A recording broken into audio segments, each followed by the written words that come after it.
मित्रों नमस्कार। मनीष सिसोदिया और अरविंद केजरीवाल के दिल्ली मॉडल में आपका स्वागत है।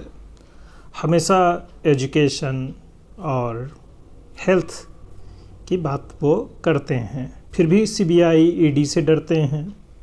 एक तरफ वो ईमानदार हैं, सच्चे हैं, और कभी कभी तो इस तरह दावा करते हैं कि सिर्फ वही ईमानदार और सच्चे हैं और वही सिर्फ काम करने वाले लोग हैं। हद होती है। जब आप ईमानदार और सच्चे हैं तो इतना हल्ला मचाने की क्या ज़रूरत है, और आप काम कर रहे हैं तो जनता तो उसे देख ही रही है और आपको कोई सफाई देने की ज़रूरत नहीं है। वो तो साबित हुए ना जनता के बीच में कि आप कितना अच्छा काम कर रहे हैं, क्योंकि दिल्ली में वो हर जगह दिख रहा है। तो बहुत सारे लोग आपसे संतुष्ट हैं, बहुत सारी जनता आपके साथ है, और दिनों दिन आपका साथ देने के लिए जनता की संख्या बढ़ रही है। तो यदि आप सही हैं और आपने काम किया है और आपने नहीं किया है काम, और आप ईमानदार नहीं हैं और बाकी राजनीतिक दलों जैसे आप भी हरकत कर रहे हैं, तो बाकियों जैसा आपका भी हाल होगा। क्योंकि ये पब्लिक है, ये सब जानती है। आपको कुछ बताने कहने की ज़रूरत नहीं है। कोई भी पार्टी हो, कोई भी पॉलिटिशियन हो, कोई भी आदमी हो, आप लगातार झूठ नहीं बोल सकते हैं, मतलब उसकी पोल खुल ही जाती है। वो भी आजकल सूचना प्रौद्योगिकी के ज़माने में, जहाँ कब किसने क्या कहा था, क्या किया था, एक एक बात सबूत के साथ जनता के सामने हाजिर हो जाती है। इतने सारे यूट्यूब चैनल हैं, मतलब जितने भी सोशल नेटवर्क के प्लेटफार्म है, सब पर चीज़ों को शेयर कर दिया जाता है। तो ऐसे में परेशान होने वाली कोई बात ही नहीं है। एक सच्चा और ईमानदार आदमी, मतलब आज जिस तरह का दौर चल रहा है उसके खिलाफ सच में अगर आप सच्चे और ईमानदार हैं तो कोई भी कुछ नहीं कर सकता है, चाहे सीबीआई हो चाहे ईडी हो। अब ईडी की ही बात लीजिए, अगर आपने गलत तरीके से पैसे नहीं कमाया है, इधर उधर की जो हवाला के माध्यम से और दूसरे मतलब कानून के ऊपर वाले जो तरीके होते हैं, उस तरीके से अगर पैसे का लेन देन नहीं किया है तो ईडी कुछ नहीं कर सकती है। क्योंकि फिर वो कोर्ट में जाएगा कि ये धन आपको कहाँ से प्राप्त हुआ, इतना पैसा आपको कहाँ से मिला। तो अगर आप ईमानदार हैं, ईमानदारी से कमाए हैं, सही तरीके से कमाए हैं, तो वहाँ आपको जवाब देना है। चाहे आप उद्योगपति हों, चाहे पॉलिटिशियन हो, या कोई भी आदमी हो, अगर आपके पास जवाब नहीं है तो हमें अब इस तरह की संस्कृति का विकास कर लेना चाहिए कि किसी भी आदमी के खिलाफ कोई रियायत नहीं होगी, चाहे वो किसी भी पार्टी का हो, चाहे कोई भी आदमी हो। लेकिन प्रॉब्लम सिर्फ यही है कि जो हमारी सरकारें रहती हैं वो सेलेक्टिव तरीके से कार्रवाई करती हैं कि इनके खिलाफ़ कार्रवाई करनी है, इनके खिलाफ़ कार्रवाई नहीं करनी है। दिक्कत तब आती है कि मेरा वाला जो अपराधी है वो पवित्र अपराधी है और दूसरा वाला जो है वो पकड़े जाने लायक अपराधी है। तो पाक साफ और पवित्र अपराधी जैसी कोई चीज़ नहीं होती है। अपराध और अपराधी सब एक ही नस्ल, जाति, बिरादरी और धर्म के होते हैं, और उनका धर्म कहिए तो अपराध होता है, और जाति अपराधी की तो है ही। तो उनके खिलाफ जितनी कड़ी कार्रवाई की जाए, मतलब जीरो टॉलरेंस इन्हीं लोगों के खिलाफ ज़रूरी है। और जो सत्ता शीर्ष पर बैठे ताकतवर लोग हैं, मानी हुई बात है, वो ज़्यादा बड़ा अपराध करते हैं, कर सकते हैं। उनके पास साधन, ताकत और तमाम ऐसी चीज़ें हैं जिससे अपराध किए जाते हैं। वहीं दूसरी तरफ आम लोग हैं जो खास बनने की कोशिश में हमेशा लगे रहते हैं और नाकाम होते रहते हैं। वो छोटे मोटे अपराध करते रहते हैं। तो बड़े छोटे किसी को बख्शने की ज़रूरत नहीं है। और रही दिल्ली मॉडल, तो अच्छी बात है। दिल्ली भी भारत की राजधानी है, भारत में ही है, वो भारत से बाहर नहीं है। और दिल्ली का जब खूब विकास होगा तो भारत का भी विकास होगा। यूपी बिहार का विकास हुए बिना भारत का विकास नहीं हो सकता है। तो कहीं भी जो डेवलपमेंट का जो मॉडल है वो सब जगह लागू होना चाहिए और खूब विकास होना चाहिए, तभी हम तरक्की कर पाएंगे। और कोई एक राज्य अकेले विकसित नहीं हो सकता है। अगर उसमें कुछ अच्छा होगा तो लोग वहाँ जाके बसना शुरू कर देंगे, तो वहाँ के साधन, संसाधन, इंफ्रास्ट्रक्चर उस दबाव को झेल नहीं पाएंगे। तो क्या करेंगे आप? तो हमको जो है पूरे भारत के विकास के मॉडल की बात करनी चाहिए। और कहें हम अकेले विकास कर ले रहे हैं, केंद्र सरकार की मदद के बिना सब कुछ हासिल कर ले रहे हैं, तो ये सब बकवास है।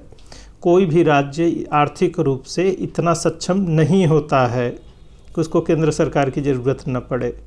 और हमारा फिर संवैधानिक ढांचा, भौगोलिक संरचना इस तरह की है कि वो सब मिलकर एक दूसरे को पूरा करते हैं।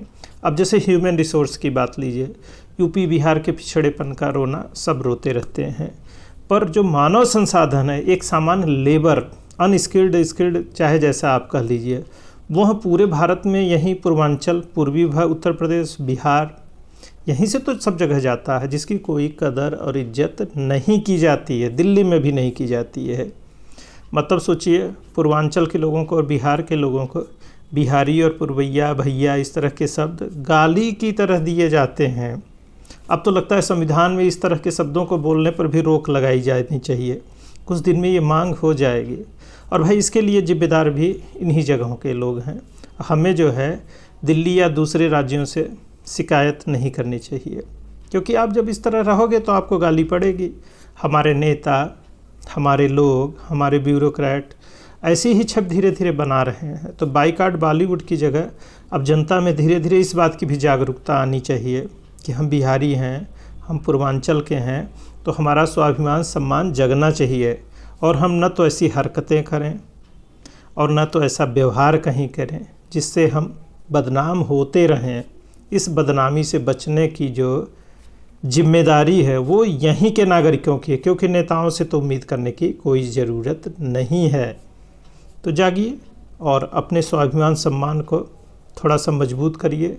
और अरविंद केजरीवाल, मनीष सिसोदिया, मोदी, शाह, बाकी लोग अपनी जैसे पॉलिटिक्स कर रहे हैं, करने दीजिए, परेशान मत होइए, क्योंकि पॉलिटिक्स में एक दूसरे को काउंटर करने के पर्याप्त अवसर और साधन हैं और लोग एक दूसरे को कर रहे हैं।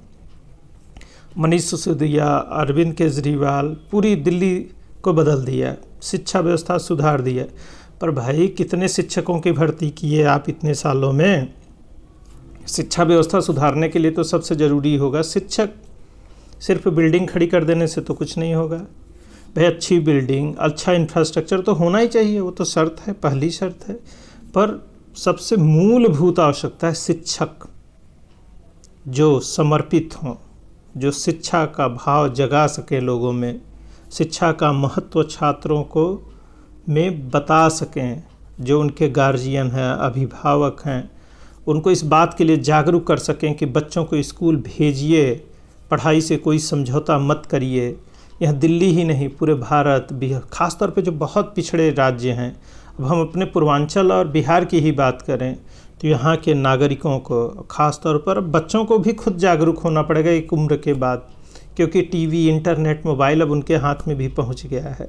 तो एक दूसरे की मदद करनी है। अब भाई यहाँ छोटे छोटे बच्चों की बात नहीं हो रही है।